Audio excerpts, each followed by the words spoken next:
नमस्कार। 19 मई भाषा शहीद दिवस के पावन अवसर पर बराक वार्ता के सभी दर्शक श्रोताओं को संग्रामी अभिनंदन के साथ मैं संजीव सिंह राष्ट्रभाषा समाचार बराक वार्ता में आप सबका हार्दिक स्वागत करता हूं। आइए नजर डालते हैं आज के प्रमुख सुर्खियों पर।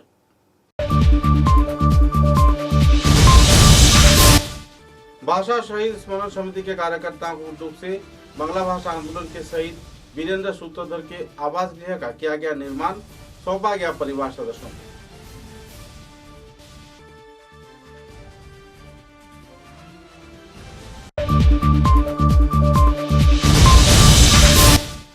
सिलचर शहर के सफर में जुटे आयकर विभाग के चीफ कमिश्नर अमरेंद्र कुमार कई पहलुओं पर किया आलोकपात।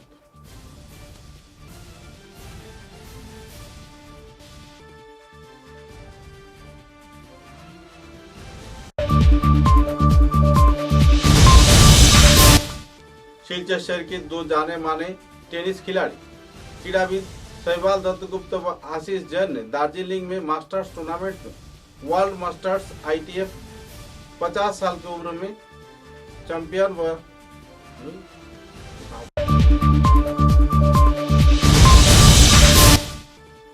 अमर भाषा शहीदों की याद में करीमगंज जिले में करीमगंज प्रेस क्लब के उद्योग से बराक भाषा आंदोलन तथा वर्तमान संकट मुद्दे पर विचार विमर्श सभा किया गया संपन्न। प्रमुख वक्ता के रूप में मौजूद रहे जाने माने भाषा सेनानी सुबक्ता सतुराय।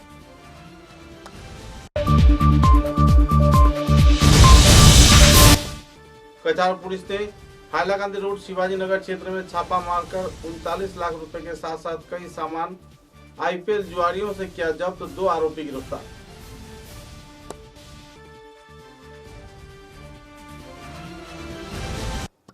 नजर डालते हैं आज के विस्तारित समाचारों पर। भाषा शहीद स्मरण समिति के उद्योग से नवनिर्मित किए गए अमर भाषा शहीद सेनानी वीरेंद्र सूत्रधर के आवास गृह का परिवार सदस्यों के हवाले कर दिया गया। शहीद वीरेंद्र सूत्रधर के स्मृति निकेतन नाम के इस घर के नामांकन किया गया है। इस घर के नामांकन में तथा निर्माण कार्य में लगभग 5 लाख रुपए की व्यय हुआ है। समिति के उद्योग से शहर के जाने माने कुछ व्यक्तियों के आर्थिक अनुदान पर अमर भाषा शहीद वीरेंद्र सूत्रधर के परिवार सदस्यों का यह गृह निर्माण किया गया है। इस दिन आनुष्ठानिक तौर पर भाषा शहीद स्मरण समिति के कार्यकर्ताओं की मौजूदगी में परिवार सदस्यों को घर को सौंपा गया और उन्हें संबर्धना प्रदान कर सम्मानित भी किया गया। 19 मई भाषा शहीद दिवस के अवसर पर बराक घाटी में एक माहौल ऐसा खड़ा हुआ है जहां पर मानव आंदोलनमुखी लोग हर एक क्षेत्र में अपने आप को तैयारी में जुटे हुए हैं।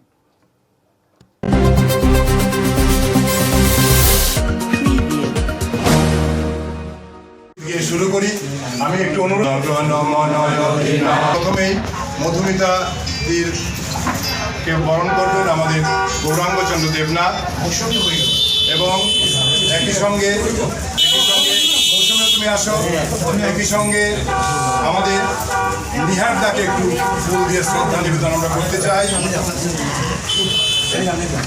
ভাস্কর একটু থাকো সঙ্গে, আরেকটা ফুলের তোরা কোথায় একটাই এনেছে? আচ্ছা ঠিক আছে, সবাই একসঙ্গে। এবার আমরা মধুমিতাদের জন্য একটা শাড়ি এনেছি, শাড়িটা একটু দেওয়ার জন্য অনুরোধ করছি আমাদের যারা সংগঠনের আছেন আপনাদের অনুরোধ করছি।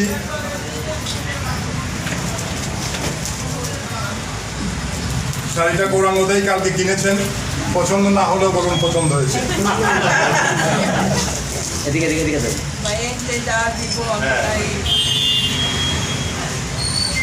এবারে উত্তরীয় পরিয়ে সম্মাননা জ্ঞাপন করবেন আমাদের সংসদের সহসভাপতি। আরও উত্তরীয় পরিয়ে সম্মাননা জ্ঞাপন করবেন আমাদের সাধন পুরকায়স্থ সাধনদাকে। অন্য কেউ নির্মলদা আসেন?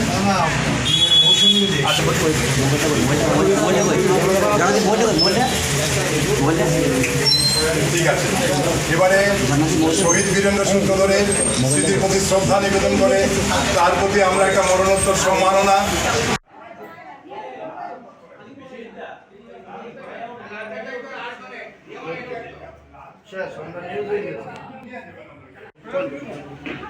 আজকের যে অনুষ্ঠানটা মানে মূলত কি 61 বহমান ভাষা চেতনা ও সংগ্রামের প্রতীক বলতে পারেন এই গড়, যার নামকরণ অনেক আগেই হয়েছে শহীদ বীরেন্দ্র সূত্রধর স্মৃতি নিকেতন। গত প্রায় 20 বছর থেকে এখানে শহীদ পত্নী তার 3 পুরুষ নিয়ে বসবাস করে 2021 সালে প্রয়াত হন। গড়টি গত বন্যার পর সংস্কারের প্রয়োজন হয়ে দাঁড়ায়। আমাদের ভাষা স্টেশন শহীদ সংঘ সমিতির সাধারণ সম্পাদক ডক্টর রাজীব করের এক স্বপ্ন ছিল, তা আমি বলি তার দুটা স্বপ্ন। ডক্টর রাজীবের দুটা স্বপ্ন, শিলচর রেল স্টেশনের নাম হবে ভাষা স্টেশন শিলচর, আর বীরেন্দ্র সূত্রধর স্মৃতি নিকেতন যেন একটা ফাঁকা বাড়ি হয়। আমরা এবছর তাই 1 জানুয়ারি থেকে এই ঘরের শিলান্যাস করে, তখন আপনারা উপস্থিত ছিলেন, লেগে পড়ি কাজে। বিভিন্ন সংগঠনের কাছে আমরা পৌঁছই এবং আর্থিক অনুদানের আবেদন করা হয়, এবং যা আবেদন এসে পৌঁছেছে ডক্টর রাজীব সব হিসাব রেখেছেন। এ পর্যন্ত যা খরচ হয়েছে 1,20,000 টাকা। রাজীব আমাকে একটু আগে বললেন 1,20,000 টাকা কোনো ডেফিসিট চলছে, যে বাজারে বাকি আছে।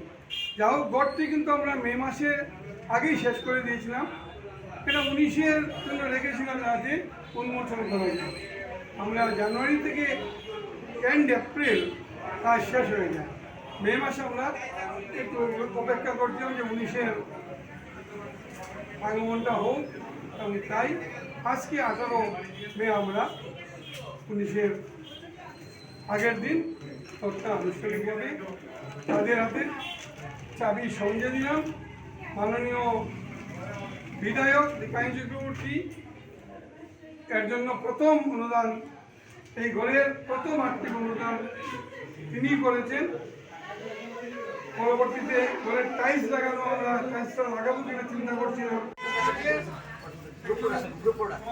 সুদীপ দাস লিখেছেন এবং কণ্ঠ দিয়েছেন গৌতম গুপ্ত। গৌতম গুপ্ত এবং এই গানটি সকল জায়গায়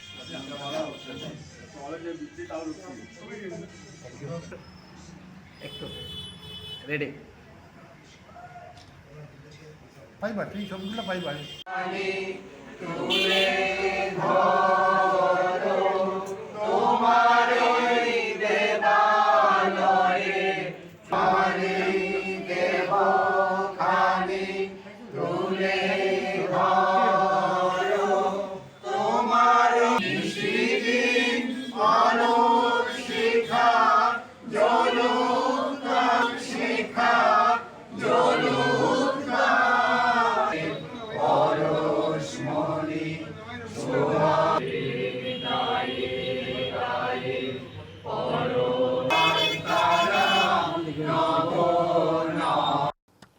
शिलचर सफर में शिलचर पधारे भारतीय आयकर विभाग के चीफ कमिश्नर अमरेंद्र कुमार विभागीय कार्यालय में विभिन्न व्यवसायियों से मुलाकात कर उनकी समस्याओं के बारे में जानकारी हासिल किया।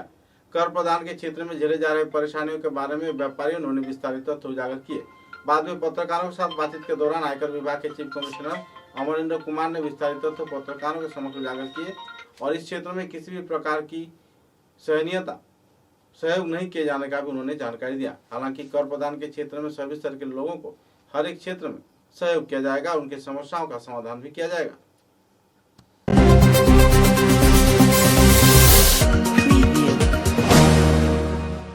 देखिए, मैं Amarendra Kumar, IRS 89, chief commissioner of income tax Shillong. इसी के कार्य क्षेत्र में सिलचर भी आता है। सिलचर में हमारा रेंज है, हमारे ऑफिसर हैं, तो उसी के प्रावधान में मैं यहाँ आया हूँ। जो हमारे करदाता हैं, जो उनका जो प्रॉब्लम है, उनकी समस्याएं हैं, उनका समाधान कैसे, उनसे मिलकर एक साथ आपस में डिस्कस कर उनकी समस्याओं का समाधान ढूंढने के लिए यहाँ आए। तो अभी जब हम आए तो हमारे सारे बिजनेसमैन जो हमारे करदाता हैं, जो अपनी समस्याओं को लेकर आए, हमने सब साथ में उनकी समस्याओं को सुना और उनके समाधान का प्रयास किया। कुछ क्षेत्र में जो करदाता हैं कई क्षेत्र में सहयोग नहीं कर पाते हैं और ट्रांसपोर्टेशन के साथ साथ कई और क्षेत्रों में उन्हें खर्चा काफ़ी हो जाता है, तो इस क्षेत्र में क्या कोई प्रावधान है कि उन्हें छूट दिया जाए? नहीं, खर्चा का ज़्यादा हो जाए तो जो खर्च बिजनेस के लिए करते हैं प्रावधान है कि उस खर्च का अपने प्रॉफिट एंड लॉस अकाउंट में डेबिट करें। तो प्रावधान तो है ही। मान लीजिए 1 साल लॉस हो गया तो वो लॉस को आप अगले साल कैरी कर सकते हैं और अगले साल अगर इनकम है तो उस लॉस को आप एडजस्ट कर सकते हैं। आज की विचार विमर्श सभा में प्रमुख तौर पे कौन सा समस्या उभर कर सामने? प्रमुख तौर पर जो हमारे करदाता हैं उनको जो डिमांड है तो उनको पता नहीं कि डिमांड क्यों है, तो उन डिमांड के बारे में हम लोगों ने चर्चा करी।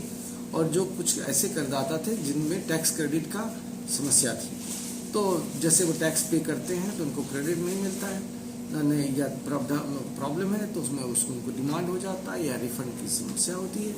तो इनका हम लोगों ने आपस में विचार विमर्श किया। तो जो आम जनता है, आम करदाता है, उन्हें अंतिम क्षेत्र में क्या कहना चाहिए? ये कहना चाहता है जो हमारे व्यापारी वर्ग हैं जो बिजनेस करते हैं उनसे मेरा नम्र निवेदन है कि अपनी बैलेंस शीट को मजबूत बनाएं। प्रॉफिट एंड लॉस अकाउंट में अगर आप अच्छा इनकम करेंगे तो बैलेंस शीट हर साल अच्छा होता है। आपका कितने धनी है या आप कितने धन के द्योतक आपका बैलेंस शीट है। आपका बैलेंस शीट अगर अच्छा होगा तो बैंक में भी लोन मिलेगा। हर जगह आपको बैलेंस शीट के मुताबिक आपके स्टेटस को मान सम्मान मिलेगा। इससे अनुरोध ये है कि बैलेंस शीट को अच्छा बनाएं। जो प्रॉफिट एंड लॉस अकाउंट के बाहर जो भी बिजनेस ट्रांजैक्शन करते हैं उससे आपका बैलेंस शीट नहीं मजबूत होगा। और मजबूत करने के लिए हर व्यवसायी को प्रॉफिट एंड लॉस के थ्रू ही कार्य करना चाहिए। नॉर्थ ईस्ट और साउथ एशिया में सिलचर को कॉरिडोर के रूप में माना जाता है और अंतर्राष्ट्रीय स्तर पर माना भी गया है। ऐसे हालात में कई क्षेत्रों में लोग इनकम टैक्स नहीं दे रहे हैं और व्यापार कर रहे हैं, बड़े पैमाने पर स्टॉक भी रखे हुए हैं और अक्सर छापेमारी की वारदात भी होती है। तो सिलचर शहर एक प्रमुख तौर पर व्यवसायिक केंद्र बन चुका है, तो कई व्यापारी असामाजिक गतिविधियों के जरिए भी पैसे बना रहे हैं और सरकार की जो कर है नहीं दे रहे, उनके खिलाफ क्या कार्रवाई है? ऐसी जानकारी जैसे मुझे प्राप्त होती है हम उनके पास पहुंचते हैं। तो ऐसी अगर कोई जानकारी आपके पास हो या किसी भी बिजनेसमैन के पास हो या किसी व्यक्ति के पास हो तो उस जानकारी का पूरी तरह सीक्रेट करके आप मुझे दें और हम उन लोगों तक पहुंचेंगे और उनको टैक्स रेट में लाएंगे। सरकारी चावल कई गोदामों में रखा गया था और गैर जिम्मेदार तौर पे उसे सील भी किया गया था, लेकिन बाद में पुलिस प्रशासन के समक्ष जब ये केस आया तो वो मुद्दा उभर कर सामने आया और जमानत के तौर पे कारोबार वहीं पे खत्म हो गया। तो इससे इनकम टैक्स पर क्या प्रभाव पड़ता है पुलिस की हस्तक्षेप जब हो जाती है? नहीं देखिए, वो तो अगर चावल रखा गया तो सरकारी चावल खरीद के रखा गया प्राइवेट? जी हाँ, वो एक परिना का 1 रुपए का चावल था जो कि सरकारी निजी व्यवसायियों ने खरीद लिया था। उस क्षेत्र में क्या कोई कार्रवाई आप लोग कर पाते हैं? उससे उसके इनकम पर तो कोई फर्क पड़ता नहीं। हम देखिए, हम जो हैं हम अपने करदाताओं के बैलेंस शीट का कस्टोडियन है और प्रॉफिट और लॉस को रेगुलेट करके बैलेंस शीट को रिच करना चाहते हैं। अगर आपने कोई इनकम को क्रेडिट नहीं किया तो मैं कहता हूं कि ये आपका इनकम है, और कोई खर्च ज़्यादा या गलत किया तो मैं ये कहता हूं कि खर्च गलत है। जैसे ही खर्च गलत होता है तो इनकम बढ़ जाता है, और प्रॉफिट एंड लॉस के मुताबिक जैसे आपका इनकम होता है आपका बैलेंस शीट अच्छा होता है, आप अच्छे और धनी होते हैं। यही मेरा सहयोग रहता है। लीगल तौर पे मतलब कानूनी कार्रवाई में आप लोगों का कोई कार्रवाई करते हैं ना। जब मान लीजिए कोई मैं बोलूँगा कि ये आपकी आय है, करदाता बोलते नहीं है, हमारे यहाँ तो न्यायिक असंगति कई बार होती है तो लोग कोर्ट में जाते हैं, हाई कोर्ट जाते हैं, सुप्रीम कोर्ट जाते हैं। अभी 10 मई को मेघालय हाई कोर्ट ने अपना न्याय सुनाया कि 1026 केवल सर्टिफिकेट ले देने से इनकम एग्जम्प्ट नहीं हो जाता। आपको ये बताना होगा कि आपका इनकम शेड्यूल 6 से है या नहीं है। हमारे बहुत सारे करदाता इस कंफ्यूजन में है कि मैं 1026 का धारक हूं तो मेरे को एक टैक्स एग्जम्पशन है। एग्जम्पशन जरूर है, लेकिन रिटर्न फाइल कर अपने इनकम को एक्सप्लेन करना भी जरूरी है ताकि आपको पूरी तरह से 1026 एग्जम्पशन का प्रॉफिट मिल सके, उसका लाभ मिल सके। धन्यवाद सर। आपका शुभ नाम? Amarendra Kumar, chief commissioner of income tax, Shillong. Thank you sir, आपने कीमती वक्त और वार्ता को प्रदान किया। धन्यवाद। दार्जिलिंग में आयोजित किए गए ITF वर्ल्ड मास्टर टूर्नामेंट में सिलचर के जाने माने 2 टेनिस खिलाड़ी शिवाशीष दत्तगुप्त व आशीष जैन ने रनर्स अप का खिताब हासिल कर बराघाटी का नाम रोशन किया है। सूत्र के अनुसार विश्व स्तरीय इस प्रतियोगिता में बेहतरीन प्रदर्शन के साथ साथ सिंगल क्षेत्र में भी रनर्स अप का खिताब उन्होंने हासिल कर बराघाटी का नाम रोशन किया गया है। नए कोच तथा नॉर्थ ईस्ट वेटरन टूर्नामेंट व स्टेट जूनियर रैंकिंग कार्यक्रम में भी ये लोग भाग ले रहे हैं। मुद्दे को लेकर पत्रकारों के साथ बातचीत के दौरान सिलचर टेनिस क्लब के कार्यकर्ताओं ने विस्तारित जानकारी दिया। सूत्र के अनुसार ओरांशु बड़ठाकुर नाम के कोच इस क्षेत्र में उन्हें प्रशिक्षण प्रदान करेंगे और इस क्षेत्र में नए कोच के तौर पर लोगों में काफी उम्मीद देखने को मिल रही है। North east veteran tennis tournament आने वाले 24 से 27 नवंबर को आयोजित किया जा रहा है। सिलचर के टेनिस क्लब में इस संदर्भ में विस्तारित जानकारी देते हुए देवाशीष स्वामी ने विस्तारित तथ्य पत्रकारों के समक्ष उजागर किए।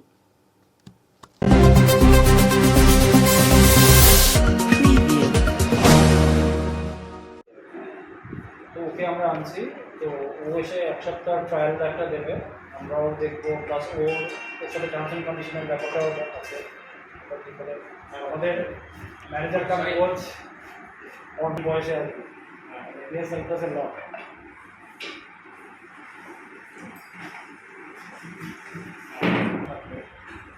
আমরা রেডি করে একটু ওয়ার্কআউট আমরা ফিল করছি। হ্যাঁ, ও হেড কোচ হবে। আমাদের তো অলরেডি দুজন কোচ আছে, রঞ্জিত বেশ তো আছেই, প্লাস অন্যগুলো আমাদের কোচিংটা দেখাশোনা করা আরম্ভ করবে এখন। তো এখন যদি এসে যায় তাহলে ও হেড কোচ হিসেবে জয়েন করবে। কে ও অন্যাংশু বড়ঠাকুর।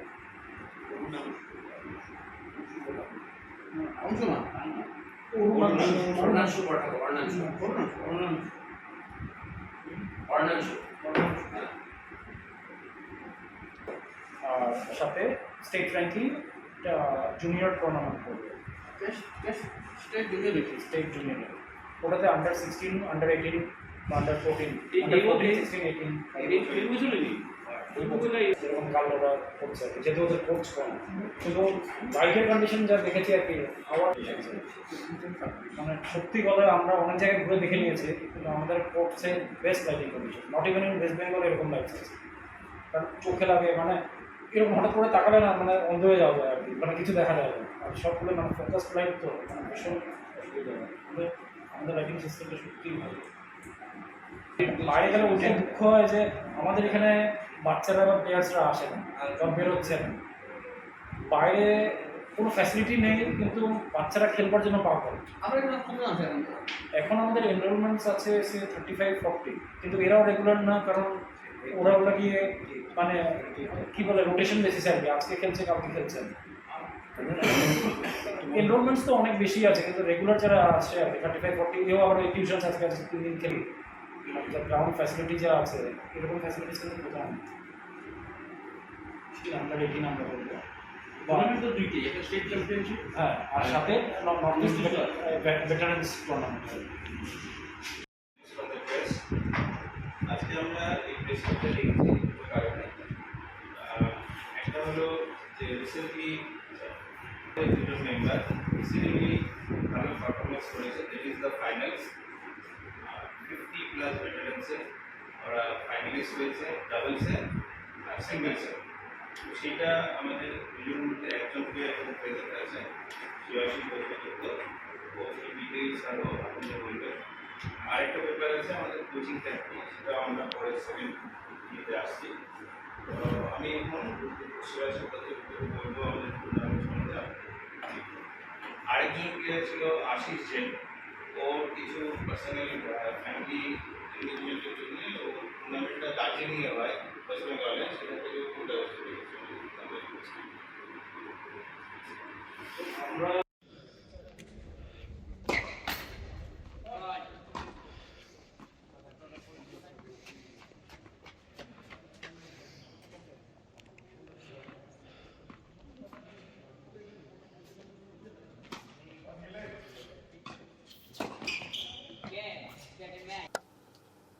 करीमगंज जिले में करीमगंज प्रेस क्लब के कार्यकर्ताओं को उद्योग से एकादश भाषा शहीद के स्मरण में बराघाटी में भाषा आंदोलन व वर्तमान संकट मुद्दे पर एक विचार विमर्श सभा आयोजित किया गया। इस विचार विमर्श सभा में प्रमुख वक्ता के रूप में मौजूद थे करीमगंज प्रेस क्लब के भूतपूर्व सभापति तथा जाने माने लेखक भाषा सेनानी सुभक्ता सतुराय। इस दिन विपिन चंद्र पाल स्मृति भवन में अस्थायी शहीद वेदी पर प्रदीप प्रज्वलन व पुष्पार्घ अर्पण किया गया। तत्पश्चात कई और सांस्कृतिक कार्यक्रम भी आयोजित किए गए। प्रेस क्लब के सभापति मिहिर देवनाथ के सभापतित्व में आयोजित इस कार्यक्रम में वक्तव्य प्रदान किया सह सभापति अरूप रतन चक्रवर्ती, संपादक अरूप राय व दूसरे वरिष्ठ कार्यकर्ता ने शत्रु राय ने भाषा आंदोलन के कई पहलुओं पर इस दिन आलोकपात किए।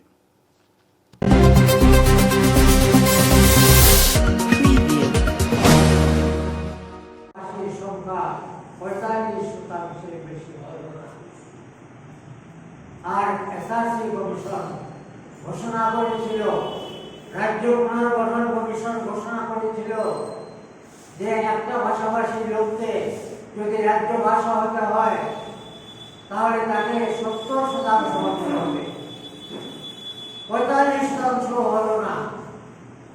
কাজেই এককভাবে অসমীয়াকে রাজ্য ভাষা করা সম্ভব নয় বলে সেদিন বাঙালিওয়ালা এসআরসি কমিশনার ঘোষণা করেছিল। তখন আসাম উপত্যকার বুদ্ধিজীবীরা সবাই ভাবলো এভাবে হবে না।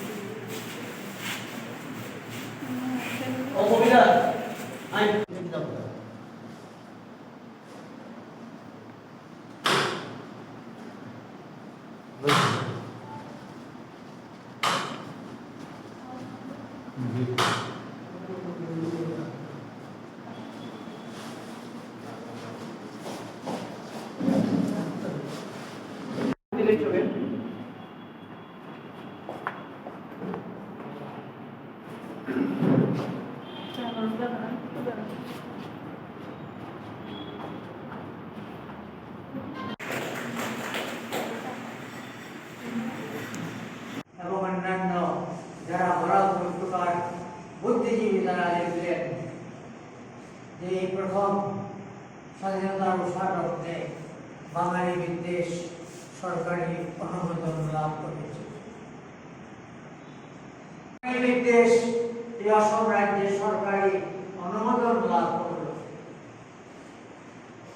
এরপরে ইতিহাস আপনারা জানেন, জনগণনা কিভাবে ভয় দেখিয়ে প্রলোভন দেখিয়ে অসংখ্য বাঙালি মুসলমানকে অসমীয়া ভাষী বলে লিখতে বাধ্য করা হয়েছে। আমারও ভাষা অহন্য ভাষা। ময়মনসিংহ জেলা থেকে হাজার হাজার মুসলমান হিন্দু আসামে এসেছিল।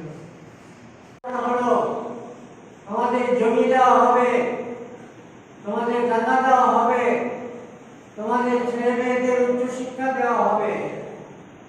এই প্রলোভনে বসে হাজার হাজার বাঙালি হিন্দু।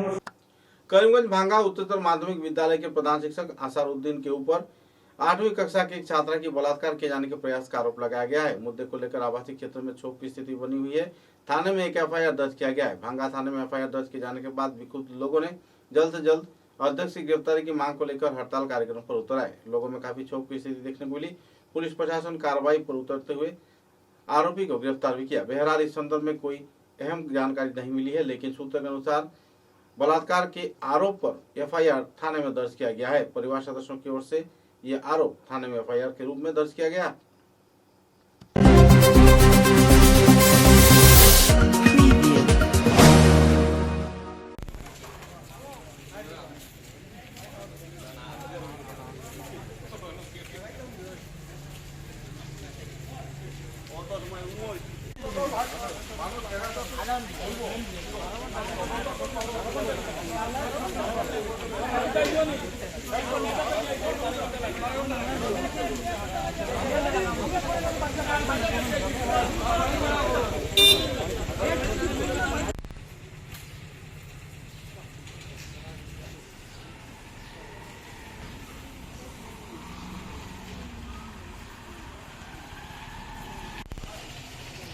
আমি জানি না ফার্স্ট লাস্ট পর্যন্ত আসিও না।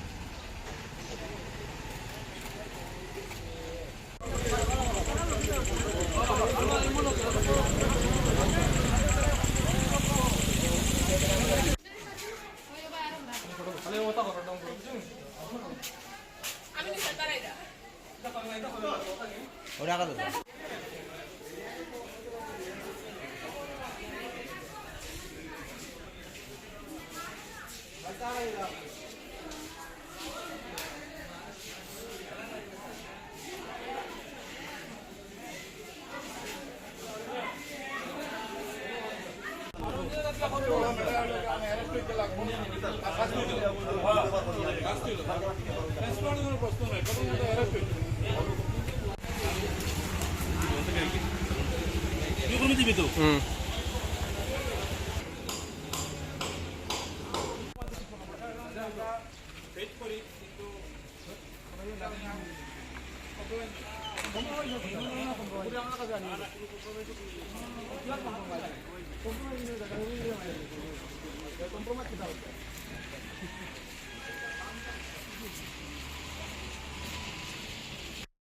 আমরা প্রতি আমরা আসামিকে অতিরিক্ত গ্রেফতার হতে চাই, হতে চাই, করতে হবে, আমাদের আন্দোলন চলছে চলবে,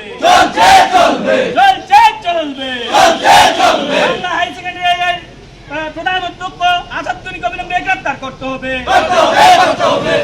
প্রধান অধ্যক্ষ আসাদুদ্দিনকে গ্রেফতার করতে হবে, আমাদের আন্দোলন চলছে চলবে,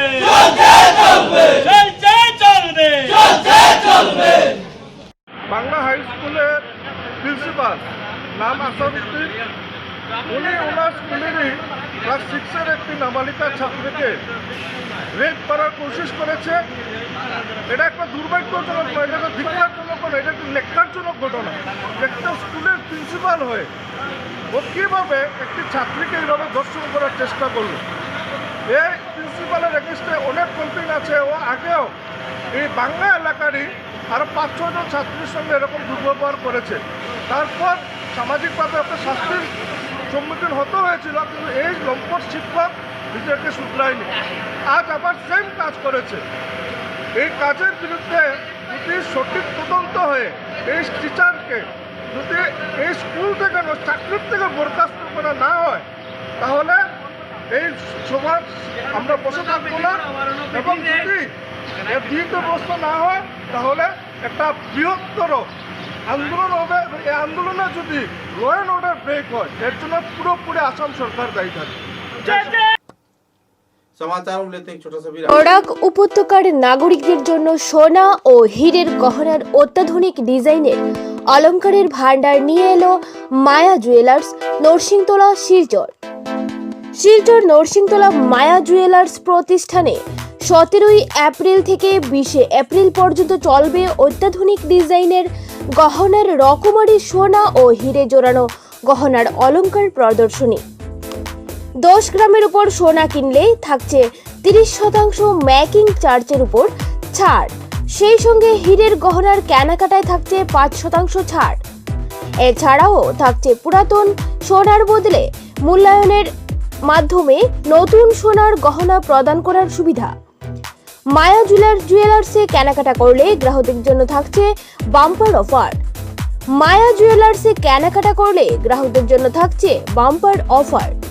17 এপ্রিল থেকে 3রা মে পর্যন্ত কেনাকাটা করলে একজন ভাগ্যবান ক্রেতা পেতে পারেন প্রথম পুরস্কার হিসেবে ডায়মন্ড নেকলেস, দ্বিতীয় পুরস্কার হিসেবে সোনার নেকলেস পাচ্ছেন 4 জন গ্রাহক, তৃতীয় পুরস্কার পাচ্ছেন ক্রিস্টাল নেকলেস 7 জন গ্রাহক, চতুর্থ পুরস্কার হিসেবে 7 জন গ্রাহক পাচ্ছেন পোলা নেকলেস, পঞ্চম পুরস্কার হিসেবে মুক্তা চিক পাচ্ছেন 7 জন গ্রাহক, ষষ্ঠ পুরস্কার হিসেবে 4 জন গ্রাহক পাচ্ছেন পোলা, সপ্তম পুরস্কার হিসেবে 5 জন গ্রাহক পাচ্ছেন পোলা লকেট, অষ্টম পুরস্কার হিসেবে 7 জন ভাগ্যবান গ্রাহক পাচ্ছেন পোলা টপস, নবম পুরস্কার হিসেবে একজন গ্রাহক পাচ্ছেন ডায়মন্ড নো স্পিন, দশম পুরস্কার হিসেবে 7 জন ভাগ্যবান গ্রাহকরা পাচ্ছেন সারপ্রাইজ গিফট।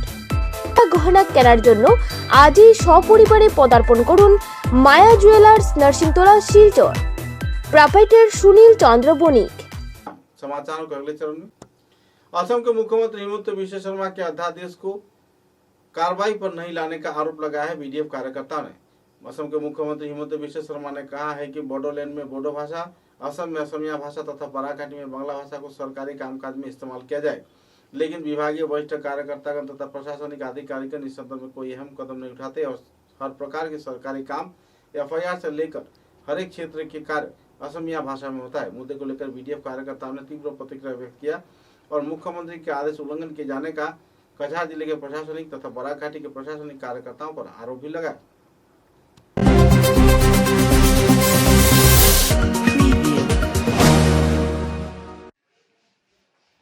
আসামের মাননীয় মুখ্যমন্ত্রী হিমন্ত বিশ্ব শর্মা দিশপুরে কিছুদিন আগে নির্দেশ দিয়েছেন যে ব্রহ্মপুত্র উপত্যকায় যত ধরনের সরকারি কাজকর্ম হবে তাতে অসমীয়া ভাষার ব্যবহার বাধ্যতামূলক। একইভাবে তিনি বলেছেন যে বড়োল্যান্ডে যত কাজকর্ম হবে সেখানে বড় ভাষা, এবং বরাক উপত্যকায় যেসব কাজকর্ম হবে সেখানে বরাক উপত্যকার সরকারি ভাষা যেটা বাংলা তার ব্যবহার বাধ্যতামূলক। মুখ্যমন্ত্রীর এই নির্দেশকে আমরা সাধুবাদ জানাচ্ছি, কিন্তু দুর্ভাগ্যবশত আমরা দেখতে পাচ্ছি যে বরাক উপত্যকায় যে সমস্ত সরকারি আধিকারিকরা রয়েছেন, ডিসি, এসপি, ইঞ্জিনিয়ার থেকে শুরু করে বাকি যারা আছেন, এদের মধ্যে অনেকেই অবাঙালি, এবং তাদের সাথে যখন আমরা কমিউনিকেশন করতে যাই, আমরা কথা বলতে যাই, তখন তাদের ভাষাই আমাদের কথা বলতে হয়। এতে কি হয়, সাধারণ জনগণ যখন তাদের অভাব অভিযোগ তাদের কাছে তুলে ধরতে যান তখন তা সঠিকভাবে উপস্থাপন করতে পারেন না, যেহেতু তাদের ভাষায় কথা বলতে হয়।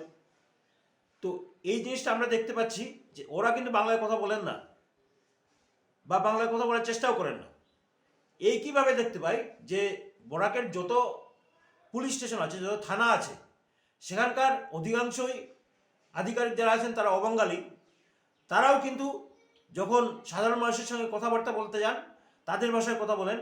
সাধারণ মানুষ বাংলায় কথা বললেও তার উত্তর কিন্তু তাদের ভাষায় দিয়ে থাকেন। এছাড়া আরও সমস্যা হয় যখন একজন সাধারণ জনগণ তার অভাব অভিযোগ জানাতে এজাহার লিখতে যান, সেই এজাহার তিনি বাংলায় বলেন, সংশ্লিষ্ট অফিসার তার নিজের ভাষায় সেটা লিখেন।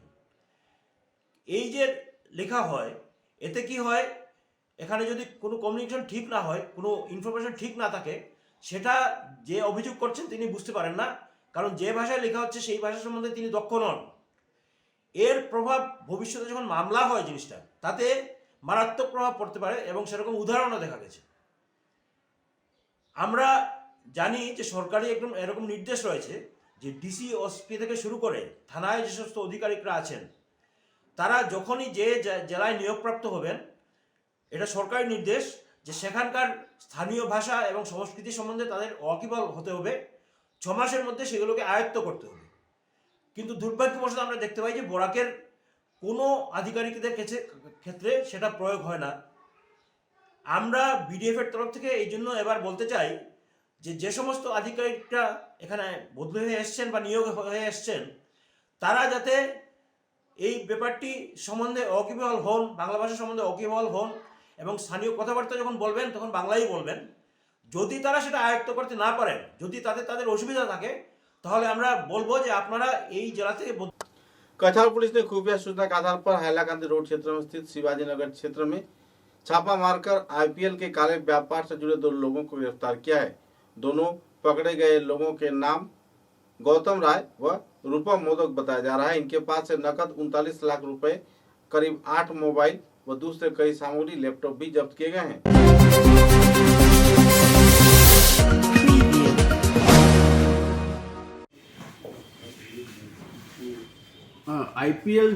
অবৈধ আইপিএল জুৱাৰ বিৰুদ্ধে আমি অভিযান তীব্ৰতৰ কৰি তুলিছোঁ, আৰু আপোনালোকে জানে বিগত দিনতো আমি কেইবাজন লোকক আমি এৰেষ্ট কৰিছোঁ। আৰু যোৱা নিশা এটা বিশেষ এক খবৰৰ সূত্ৰৰ কম খেদি আমি পুৱতি নিশা এটা অভিযান চলাইছিলোঁ। শিলচৰ চহৰৰ শিৱাজী নগৰ অঞ্চলত আমি এটা বিশেষ অভিযান চলাইছিলোঁ, আৰু এই অভিযান কালত আমি 2জনকৈ ব্যক্তি যি সক্ৰিয়ভাৱে সমগ্ৰ বৰাক ভেলীত আইপিএলৰ জুৱা চলাই আছিলে, এই 2জন ব্যক্তিক আমি এৰেষ্ট কৰিবলৈ সক্ষম হ'লোঁ। আৰু এৰেষ্ট কৰাৰ লগতে তেওঁলোকৰ পৰা আমি বৃহৎ পৰিমাণৰ নগদ ধন, আমি 39 লাখ টকা, মানে 39 লাখ টকা আমি তাৰ পৰা বৰামদ কৰিছোঁ, জব্দ কৰিছোঁ, আৰু আইনমতে আমি সিজ কৰিছোঁ। আৰু বৰ্তমান সময়ত তেওঁলোকৰ পৰা আৰু খানতালাচি চলোৱাৰ পিছত আমি এটা ল্যাপটপ, যেটো তেওঁলোকে এই ল্যাপটপৰ জৰিয়তে তেওঁলোকে সট্টাবাজি বা অবৈধ যি আইপিএলৰ জুৱা আছে সেই জুৱাৰ তেওঁলোকে কাৰ্যকলাপবিলাক চলায়। আৰু 8টা মোবাইল, ইয়াৰ লগত আইফোনো আছে, আমি 8টা মোবাইল জব্দ কৰিছোঁ। আৰু 3টা লেজাৰ বুক, যিবিলাক বুকবিলাকত তেওঁলোকে ৰেকৰ্ড ৰাখিছে, ক'ত কেনেকুৱা ধৰণৰ আইপিএলৰ জুৱা, কিমান মানুহে ক'ত তেওঁলোকে তাত বাজি মাৰিছে, এইবিলাক তেওঁলোকে ৰেকৰ্ড ৰাখিছে। তেনেকুৱা 3টা লেজাৰ বুক আমি জব্দ কৰিছোঁ আৰু তাৰ লগতে দুজন ব্যক্তিক আমি মুখ্য ব্যক্তিক আমি এৰেষ্ট কৰিছোঁ। এজনৰ নাম গৌতম ৰয়, ছান অফ লেট গোপাল ৰয়, শিৱাজী নগৰ, শিলচৰ। আৰু দ্বিতীয়জন হ'ল ৰূপাল মোদক, তেওঁৰ দেউতাকৰ নাম হ'ল সনাতন মোদক, তেওঁৰ ঘৰ একেটা অঞ্চলত শিৱাজী নগৰত। গতিকে দুইজন ব্যক্তিকে পুৱতি নিশা তেওঁলোকে এই যি জুৱা কাৰ্য চলাই থাকোঁতে আমি তেওঁলোকক ৰেড হেণ্ডেড আমি ধৰিছোঁ আৰু তাত খানতালাচী চলোৱাৰ পাছত বৃহৎ পৰিমাণৰ এই নগদ ধন আমি তাৰ পৰা উদ্ধাৰ কৰিছোঁ। যি নগদ ধন তেওঁলোকে অবৈধ জুৱা IPL জুৱা কৰি পেলাই তেওঁলোকে এই ধন আহৰণ কৰিছিলে। গতিকে সেই যি টকা আছে, নগদ ধন আছে, সেই নগদ ধন আমি ইতিমধ্যে জব্দ কৰিছোঁ আৰু তেওঁলোকৰ পৰা যিখিনি এপাৰেটাছ যিবিলাক তেওঁলোকে ব্যৱহাৰ কৰিছে, বিভিন্ন সামগ্ৰী, মোবাইল ফোনৰ লগতে অন্যান্য যি সামগ্ৰী তেওঁলোকে জব্দ কৰিছিলে আৰু সেই তেওঁলোকৰ পৰা আমি যিবিলাক পাইছিলোঁ সেইবিলাক আমি জব্দ কৰিছোঁ। সম্পৰ্কত থকা সমগ্ৰ বৰাক ভেলীতে যি বৰাক উপত্যকাতে যি লোক সম্পৰ্কিত হৈ আছে আৰু যি লোক জড়িত হৈ আছে তেওঁলোকৰ বিৰুদ্ধে আমি অভিযান তীব্ৰতৰ কৰি তুলিছোঁ আৰু আমি আশা কৰিছোঁ যে শীঘ্ৰে তেওঁলোককো আমি কৰায়ত্ব কৰি আইনৰ আওতাত আনি তেওঁলোকৰ বিৰুদ্ধে কঠোৰতম আইনগত ব্যৱস্থা গ্ৰহণ কৰিম। এই যি IPL জুৱাৰ ফলত বৰাক ভেলীত বা আমাৰ কাছাৰ জিলাখনতে বহুতো লোক মানে সৰ্বশ্ৰান্ত হ'ব লগা হৈছে। আপোনালোকে দেখিব যে কিছুমান লোকৰ পৰা তেওঁলোকে আগধন হিচাপে পইচা দিব নোৱাৰা মানুহৰ পৰা তেওঁলোকে চেক লৈ লৈছে আৰু এনেকুৱা ধৰণৰ তেওঁলোকে বহু কাম আমি তেওঁলোকক দেখিছোঁ আৰু এই ধৰণে বহুতো দুখীয়া মানুহৰ পৰিয়ালক তেওঁলোকে সৰ্বশ্ৰান্ত কৰিছে। গতিকে আমি এই যি অবৈধ জুৱা চলি আছে, অবৈধ জুৱা IPL জুৱা, ইয়াৰ বিৰুদ্ধে যি অভিযান আছে আৰু আমাৰ অব্যাহত থাকিব আৰু ইয়াৰ লগত সম্পৰ্ক থকা আৰু কেইবাজন ব্যক্তিক আমি ইতিমধ্যে আইডেণ্টিফাই কৰিছোঁ। তেওঁলোকক আমি শীঘ্ৰে কৰায়ত্ব কৰিম আৰু তেওঁলোকে আমি গম পোৱা মতে দুই এজন লোক বৰ্তমান বহিৰাজ্যত অৱস্থান কৰি আছে। গতিকে তেওঁলোককো আমি শীঘ্ৰে তেওঁলোকৰ লগত যোগাযোগ কৰি আৰু তেওঁলোকৰ লগত বহিৰাজ্যৰ আৰক্ষীৰ লগত যোগাযোগ কৰি তেওঁলোকক আমি আইনৰ আওতাত আনি তেওঁলোকৰ বিৰুদ্ধে আমি কঠোৰতম আইনগত ব্যৱস্থা ল'বৰ কাৰণে আমি সচেষ্ট হৈ আছোঁ। কি কি জব্দ কৰিছে? নাই, আমি জব্দ কৰা মূলতঃ যিখিনি আমি জব্দ কৰিছোঁ তাৰপিছত 39 লাখ কেছ মানি মানে নগদ ধন আৰু তাৰ লগতে এটা লেপটপ, এটা মানে বহুত দামী লেপটপ আছে, মূল্য মানে বহুত দামী লেপটপ এটা আমি প্ৰায় 1 লাখ টকাৰ এটা লেপটপ আমি উদ্ধাৰ কৰিছোঁ, য'ত তেওঁলোকে যাৰ জৰিয়তে তেওঁলোকে এই যি অবৈধ জুৱা তেওঁলোকে চলাই যায়। তাৰ লগতে 8টা মোবাইল আছে, 8টা মোবাইলৰ লগতে আইফোনো আছে আৰু লেজাৰ বুক 3খন, যিটো লেজাৰ বুকত তেওঁলোকৰ ৰেকৰ্ড কিপিং কৰিছে, যিবিলাকত তেওঁলোকৰ তথ্য আছে সেইবিলাক তেওঁলোকে তাত ৰাখি থৈছে। গতিকে সেই লেজাৰ বুকবিলাক আমি জব্দ কৰিছোঁ আৰু তাৰ জৰিয়তে আমি যিসকল ইয়াৰ লগত সম্পৰ্কিত হৈ আছে তেওঁলোকৰ আমি সংসূত্ৰ পাইছোঁ। গতিকে বাকী লোকসকলৰ বিৰুদ্ধেও কঠোৰতম আইনগত ব্যৱস্থা গ্ৰহণ কৰা হ'ব। ছাৰ, কোনোবা পলিটিকেল নেতা? আমি এই গোটেই বিষয় যিটো আছে আমি সম্পূৰ্ণ মুক্ত মনেৰে আৰু মুকলিকৈ আমি অনুসন্ধান কৰিছোঁ। গতিকে তদন্তৰ আওতাত যি আহিব তেওঁলোকৰ বিৰুদ্ধে কঠোৰতম আইনগত ব্যৱস্থা লোৱাৰ পৰা ইয়াত কোনো ধৰণৰ বেলেগ কথা নাই। যে যি আছে আৰু সাধাৰণ নাগৰিকসকলক যি সৰ্বশ্ৰান্ত কৰিছে বিৰুদ্ধে আমি কঠোৰতম আইনগত ব্যৱস্থা কৰি ল'বলৈ বাধ্য আছোঁ। ছাৰ, আৰু বহুত ডাঙৰ প্লেয়াৰ্ছ আছে যাৰ মানে ৰিলেশ্যনছ আছে শাসকৰ লগত, এইবিলাকে কোটি টকা বনাইছে, এইবিলাকক ধৰিবৰ কাৰণে কিবা চেষ্টা চলাইছে নেকি? এইবিলাক বাহিৰৰ পৰা অপাৰেট কৰি থাকে। মই তাক আপোনালোকক জনাইছোঁ যে আমাৰ ইয়াত যিসকল লোক আছে, যিসকল কিংপিন আছে, যিসকলে এইটো চলাই আছে, তাৰ এজন মূল ব্যক্তি হ'ল গৌতম ৰয়। তেখেতক আমি ইতিমধ্যে এৰেষ্ট কৰিছোঁ আৰু তাৰ লগতে আনজন ব্যক্তি আছিলে ৰূপাল মোদক, তেওঁকো আমি এৰেষ্ট কৰিছোঁ আৰু ইয়াৰ লগত যিসকল সম্পৰ্কিত থকা ইয়াৰ কোনোবা ব্যক্তি আছে, সি যিয়ে নহওক তেওঁলোকৰ বিৰুদ্ধে কঠোৰতম আইনগত ব্যৱস্থা গ্ৰহণ কৰা। 19वें उद्यापन समिति के कार्यकर्ताओं को उद्योग से शिलचर के इलोरा हेरिटेज हॉल में श्रद्धा व मर्यादा के साथ अमर भाषा शहीदों को स्मरण किया गया। प्रथम प्रदीप प्रज्वलन कार्यक्रम के चलते पुष्पांजलि अर्पण कर श्रद्धार्घ्य अर्पण किया गया तथा बाद में विचार विमर्श सभा भी आयोजित किए गए। इस दिन अमर भाषा शहीदों की याद में कई वक्ताओं ने अपने अपने मतों का बखान किया। राज्य व केंद्र सरकार की भूमिका को लेकर भी तीव्र नाराजगी व्यक्त किया गया।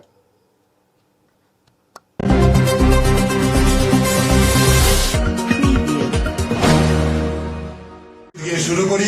আমি একটু অনুরোধ, প্রথমেই মধুমিতাদির কে বরণ করবেন আমাদের গৌরাঙ্গ চন্দ্র দেবনাথ এবং একই সঙ্গে মৌসুমে তুমি আসো, একই সঙ্গে আমাদের নিহার দাকে একটু ফুল দিয়ে শ্রদ্ধা নিবেদন আমরা করতে চাই। ভাস্কর একটু থাকো সঙ্গে, আরেকটা ফুলের তোলা কোথায়? একটাই এনেছে, আচ্ছা ঠিক আছে, সবাই একসঙ্গে। এবার আমরা মধুমিতাদের জন্য একটা শাড়ি এনেছি, শাড়িটা একটু দেওয়ার জন্য অনুরোধ করছি। আমাদের যারা সংগঠনের আছেন আপনারা অনুরোধ করছি।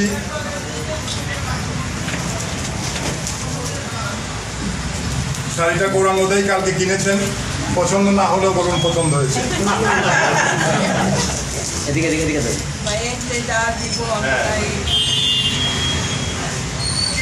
এবারে উত্তরীয় পরিয়ে সম্মাননা জ্ঞাপন করবেন আমাদের সংসদের সহসভাপতি। আরও উত্তরীয় পরিয়ে সম্মাননা জ্ঞাপন করবেন আমাদের সাধন পুরকায়স্থ সাধনদাকে। অন্য কেউ নির্মলদা আসেন,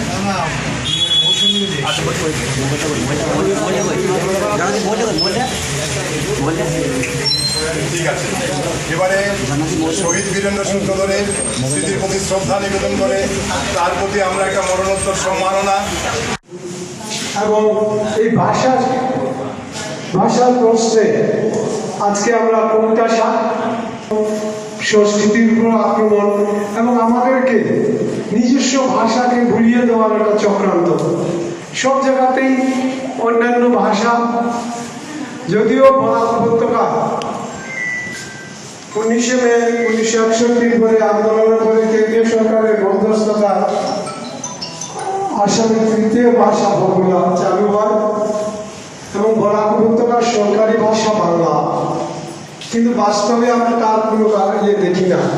সমস্ত সরকারি অফিসে বাংলা চালু করা দরকার। আজকের দিনে আমরা মনে করি যে সরকারকে সতর্ক করে দিয়ে বলতে হবে যে সমস্ত অনুষ্ঠানে অন্যতম উদ্যোক্তা শিলচরের ভারত বাংলাদেশ মন্ত্রী সংসদের কার্যকরী সভানেত্রী তথা 19 মিশন করবে শুভলক্ষ্মী চৌধুরী, সঙ্গে হারমোনিয়ামের সহযোগিতা করবেন শর্মিষ্ঠা চাকি, তবলায় সহযোগিতা করবেন ভাস্কর দাস ইন্দো বাংলা ভারত বাংলা মন্ত্রী সংসদের চৌধুরী।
মোটামুটি সবাই জানেন আমি শর্টলি বলে দিচ্ছি 1960 ইংরেজিতে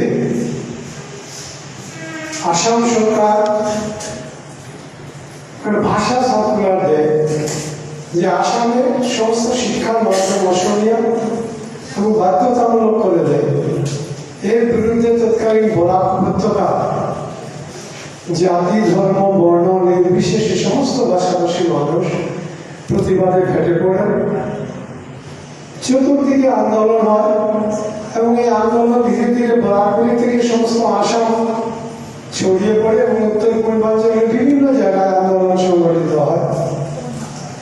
1961 মে যখন শিলচর রেল স্টেশনে ট্রেন অবরোধ করা হয় তখন পুলিশের গুলিতে নিরপরাধ আন্দোলনকারী 11 জনের মৃত্যু হয়। শুধু এইখানে থেমে নেই, আমরা উত্তর পূর্বাঞ্চলের যারা বাঙালি মানুষ আমাদেরকে বারবার ভাষার জন্য আমাদের কৃষ্টি সংস্কৃতি সাহিত্য রক্ষার জন্য লড়ে যেতে হয়েছে।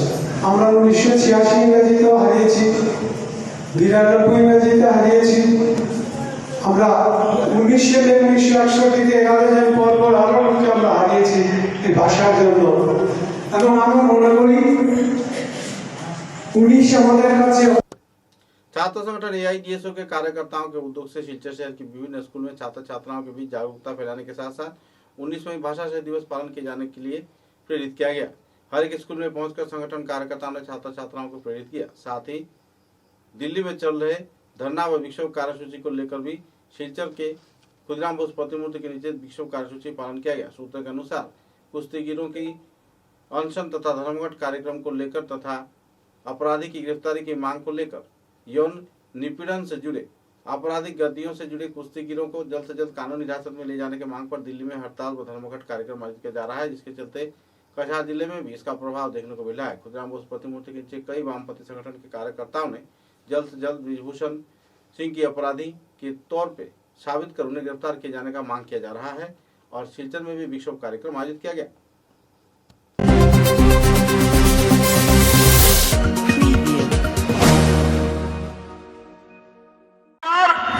দেশের মান সম্মান নিয়ে মোটেই ভাবিত নয়।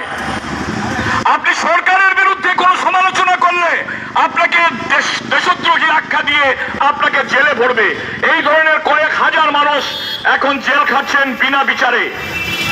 অথচ এই ধরনের নোংরামি যা সারা পৃথিবীতে ভারতবর্ষের মুখে কালিমা লিপ্ত করেছে, তাকে তার পথ থেকে সরানো হয়নি, কোনো তদন্ত হয়নি, কোনো ধরনের কোনো ব্যবস্থা গ্রহণ করা হয়নি। এর ফল তাদের ভোগ করতে হবে। এই সরকার আর এই সরকারি দল তারা ধর্মের কথা বলে। মহাভারতে দ্রৌপদীর বস্ত্র হরণের পরে কি তাদের দশা হয়েছিল কৌরব পক্ষে, এটা তো আমাদের ভারতবর্ষের এই মহাকাব্যের মধ্যেই রচনা করা আছে।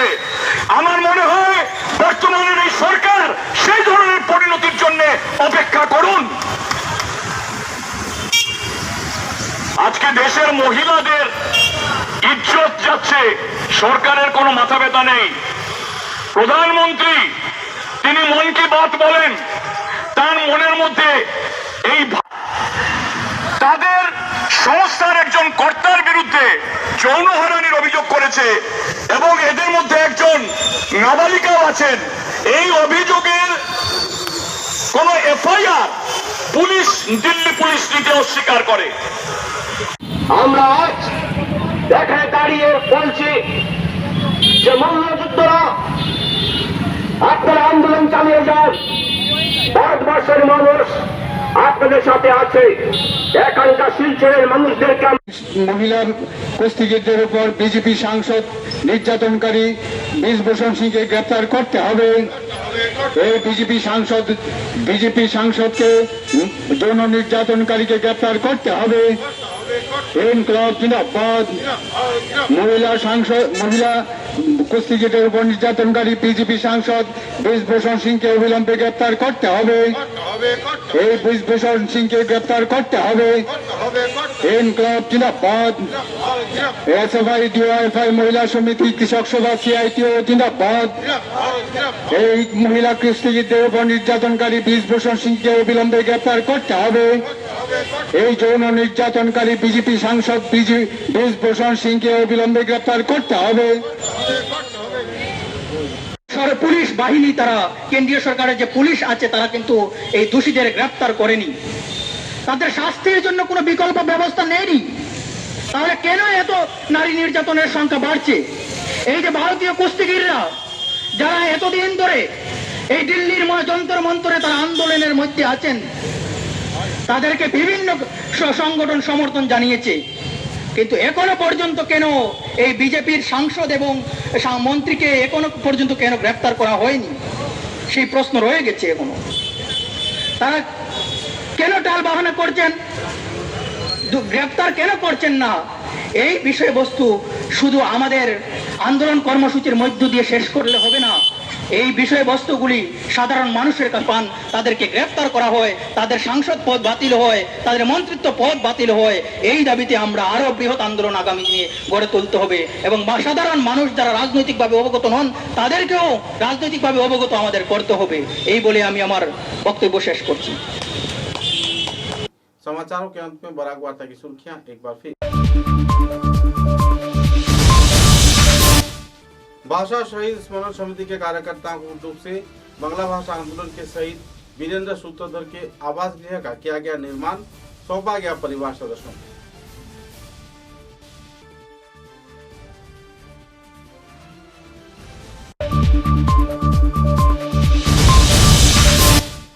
सिलचर शहर के सफर में जुटे आयकर विभाग के चीफ कमिश्नर अमरेंद्र कुमार, कई पहलुओं पर किया आलोकपात।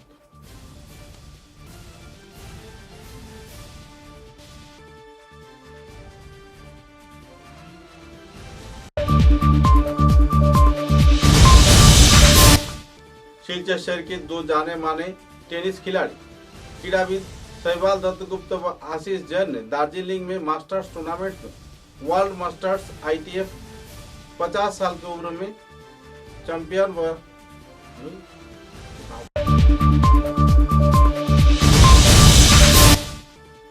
अमर भाषा शहीदों की याद में करीमगंज जिले में करीमगंज प्रेस क्लब के उद्योग से बराक भाषा आंदोलन तथा वर्तमान संकट मुद्दे पर विचार विमर्श सभा किया गया संपन्न। प्रमुख वक्ता के रूप में मौजूद रहे जाने माने भाषा सेनानी सुबक्ता सतुराय।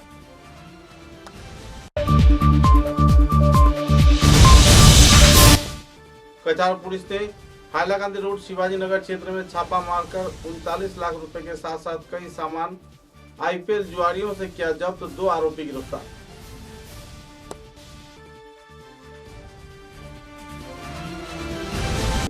अब तक की बराक वार्ता में बस इतना ही। नमस्कार।